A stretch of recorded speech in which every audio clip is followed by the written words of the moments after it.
Today we're looking at something, well, it's a shift that's happening almost silently, but could completely change the game for global navigation. Yeah. And it affects pretty much everything from how you get around day to day to, big international power plays, even warfare. It really is one of those under-the-radar moves, isn't it? But Iran's decision here, it's not just about swapping out tech. It's a very clear signal, geopolitically speaking, with ripples going way beyond just their borders. Exactly. So that's our mission for this deep dive, figuring out why Iran decided to essentially unplug GPS across its territory and plug into China's Beidou system instead. Yeah. I mean, for ages, U.S.-controlled GPS was it, the undisputed king of navigation. But now China's Beidou is stepping up as a real competitor. And Iran jumping ship, that signals something big is changing. Definitely. We'll dig into, the real reasons behind Iran's move. We need to look at where both GPS and Beidou came from, what they can actually do, and then sort of piece it all together to see what it means for, well, the global balance of power.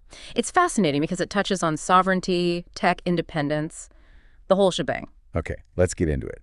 So GPS, as long as most of us can remember, it's been the standard, right? Yeah. Built and run by the U.S. military, just became fundamental for, well, everything, everywhere. But if you're a country like Iran, off clashing with Washington, relying on U.S. tech, that's a risk. Oh, absolutely. A huge risk. I mean, think about it. Your navigation, maybe even military coordination, depends on a system controlled by a potential adversary. They could, in theory, just switch it off for you or degrade the signal.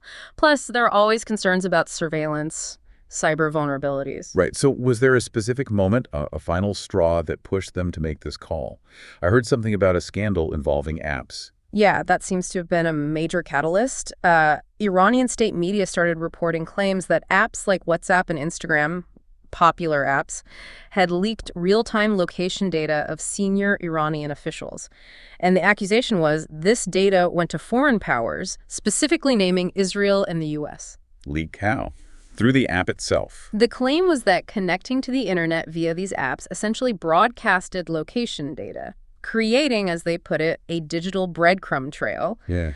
Potentially making high-profile figures vulnerable to tracking, maybe even drone strikes or missile attacks. Oh, okay, but Meta, who owns WhatsApp and Instagram, they pushed back hard on that, didn't they? They did. Meta flatly denied it, saying they don't collect or share that kind of precise location data. But cybersecurity analysts chimed in, suggesting the risk might be more subtle, like maybe not the message content itself, but the metadata. Metadata, like timestamps and... Exactly. Timestamps, how often people communicate, maybe even approximate GPS data pulled from the phone's OS, especially if there was spyware involved.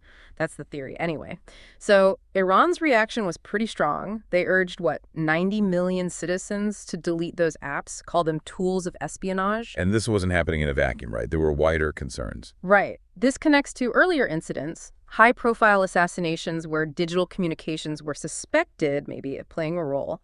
And it ties into Iran's broader internet crackdowns during periods of high tension, like the June 2025 war escalation, where they reportedly blocked over 97% of external traffic. It's interesting, though, that it's not just Iran being wary. You mentioned the U.S. House of Representatives. Yeah, that's a key point for context. Even the U.S. House banned WhatsApp on members' devices, citing high risk due to concerns about data protection, transparency, and potential security flaws.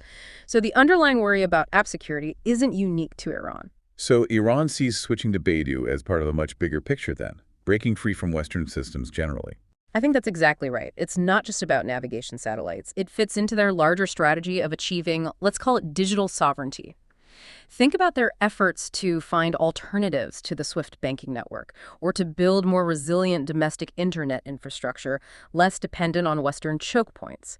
And Beidou, well, it wasn't just a technically viable alternative. In some ways, it's technically superior. But just as importantly, it represents a strategic alignment with China. Beijing and Tehran have been getting closer on trade, energy, defense. So this fits perfectly. Okay, so that covers the why now for Iran. Let's rewind a bit. How did GPS become so utterly dominant in the first place? For most people listening, it probably feels like it's just always been there, like electricity or water. Yeah, it does feel that way. But its roots are deep in the Cold War. It's actually a fascinating story. It starts indirectly with Sputnik. When the Soviets launched the first satellite in 1957, U.S. scientists at Johns Hopkins realized something amazing. What was that? They figured out they could track Sputnik's orbit just by listening to its radio signal from the ground. Using the Doppler effect, how a sound changes pitch as it moves towards or away from you, they realized if they knew their position on Earth, they could track the satellite, and then they flipped it.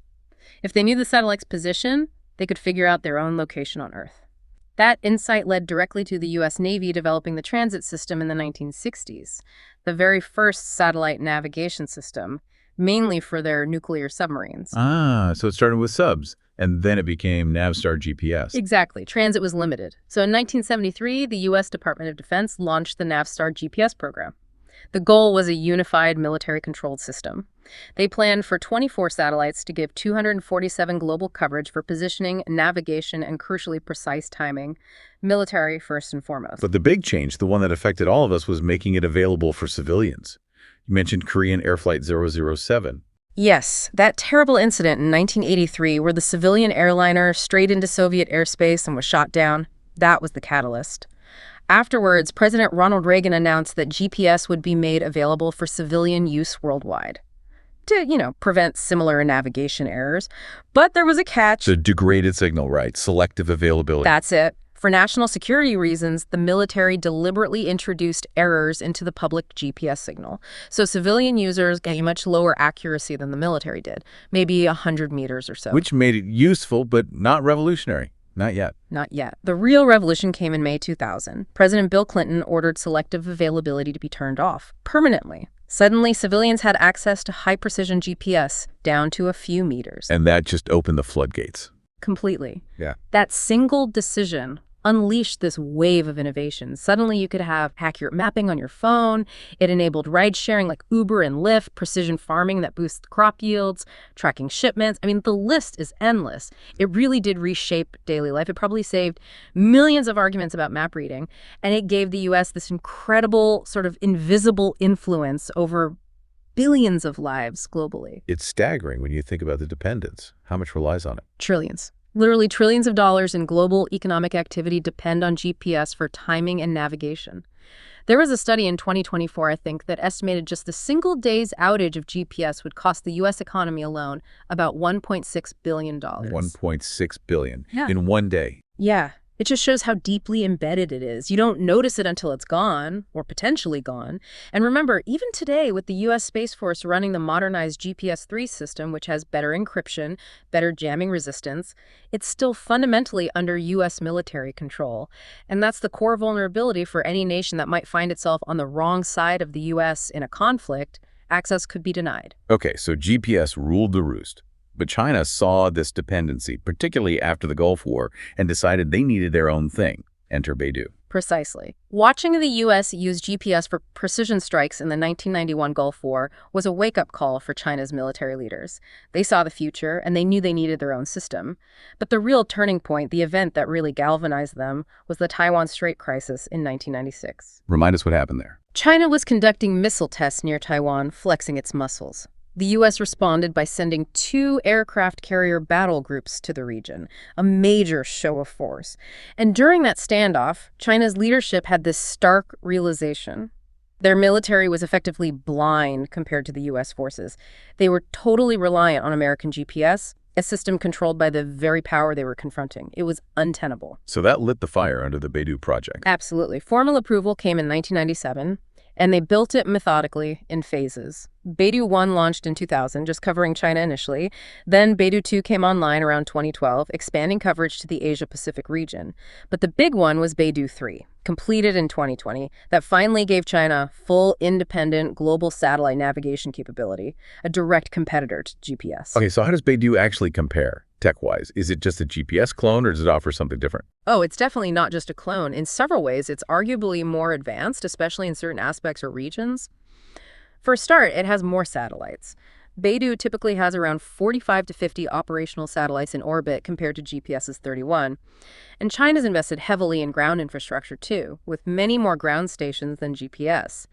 These help monitor the satellites and enhance the signal accuracy, particularly over Asia and Africa. More satellites, more ground stations. Does that mean better accuracy for someone using it on their phone? It often does, yeah, especially regionally. Reports suggest Beidou's standard civilian service can achieve accuracy of around 1 meter, maybe even slightly better, in large parts of Asia and Africa. GPS in those same areas is typically more like 3 to 5 meters accuracy. Globally, they're more comparable, maybe 2.5 to 5 meters for Beidou, but some analysts say Beidou actually outperforms GPS in over 160 countries now. And then there's a military signal, which, like GPS, is encrypted and offers much higher, like centimeter-level precision. Okay, accuracy is one thing, but you mentioned something unique Beidou has, a communication function. Yeah, this is a really key differentiator. Beidou has a built-in short message communication service.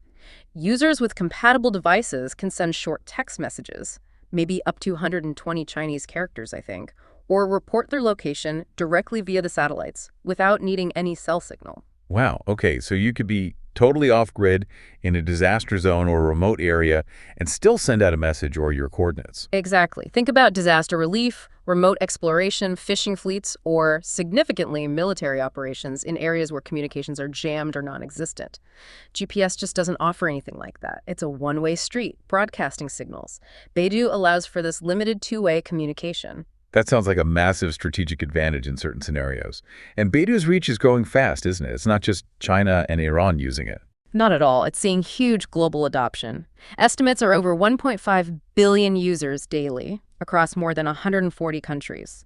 It's being heavily promoted and integrated as part of China's Belt and Road Initiative. So countries involved in BRI often adopt Beidou for infrastructure projects, logistics, transport, is becoming, the digital backbone for that whole ecosystem. Like you mentioned earlier, Precision Agriculture in Africa reports say over 30 countries are using Beidou for that, boosting yields by maybe 15% or more in some cases. Meanwhile, GPS seems to be lagging a bit on the upgrade front. Well, that's kind of the perception even within parts of the U.S. government, like the Space Force. They are launching new GPS-3 satellites, which started back in 2018, actually, not 2014. They're an improvement over the older ones, better accuracy, stronger signals, longer lifespan. But they're often described as more of a moderate improvement. The next big leap, GPS-3F, with a fully digital payload for more flexibility and power, isn't expected until the mid-2030s. Mid-2030s. That feels quite far off. It does, especially when you compare it to China's ambitions. China has explicitly stated its goal to make Beidou the world's leading satellite navigation system by 2035. Yeah. They're moving fast. Of course, Beidou isn't without its criticisms. The main one often raised is data privacy, given China's less stringent laws compared to, say, Europe's GDPR. That's a valid concern for users. Okay, so we've got the tech, the history, the rivalry. Let's bring it back to Iran's decision. Yeah. What are the immediate impacts for them, and what wider signals does this send? For Iran, the immediate gains are pretty clear. They get access to a modern, secure, independent navigation system that the U.S. can't interfere with. At a time of heightened tensions, that's a massive strategic plus. Militarily, what does this unlock for them? Well, think about their drones, their missiles, their air defense systems. They can now potentially operate with greater precision using Beidou's encrypted military signals. The system is designed with advanced anti-jamming features, which is crucial in modern electronic warfare. And that unique short message capability, that gives their forces a resilient communication channel, even if other networks are down or being jammed. So coordinating forces, navigating accurately, striking targets, they can do all that now without relying on a system linked to a major adversary. It significantly boosts their operational independence and resilience. And beyond the military, does it help them economically, especially dealing with sanctions? Yes, that's another key aspect. Civilian logistics, trade, it all benefits. Think about Iranian oil tankers or cargo ships trying to evade tracking under sanctions. Using Beidou instead of GPS makes that easier, contributing to those dark fleet tactics you hear about. Overland trade routes, too, especially those connecting through Central Asia as part of the Belt and Road Initiative. Using Beidou integrates them more smoothly into that China-centric economic corridor. It helps bypass Western financial and logistical choke points. So it's practical, it's military, but it's also deeply symbolic, isn't it? Hugely symbolic. Iran adopting Beidou isn't just a tech choice, it's a geopolitical statement. It's a very visible pivot away from relying on Western-dominated digital infrastructure and towards embracing alternatives, particularly those offered by China. It demonstrates that in the 21st century, national sovereignty isn't just about borders and treaties anymore, it's also about controlling the digital signals, the data flows, the underlying code. So when Iran switches off GPS and switches on Beidou, we're seeing much more than just a technical change. It really is a geopolitical realignment playing out in the satellites above us. And that leaves us with a big question for you, our listener, to think about. Is this Iran move just a one-off? Or is it the start of a bigger wave? Could we see more countries deciding to ditch GPS, maybe moving towards Beidou or other regional systems, potentially chipping away at America's long-held digital dominance? It's definitely a trend to watch. The landscape of global navigation is clearly shifting. Absolutely. Lots to think about there. Make sure you don't miss our future deep dives. Hit that like button, subscribe, and ring the notification bell on the Geopolitics Gazette YouTube channel. Thanks for joining us, and we'll see you next time on The Deep Dive.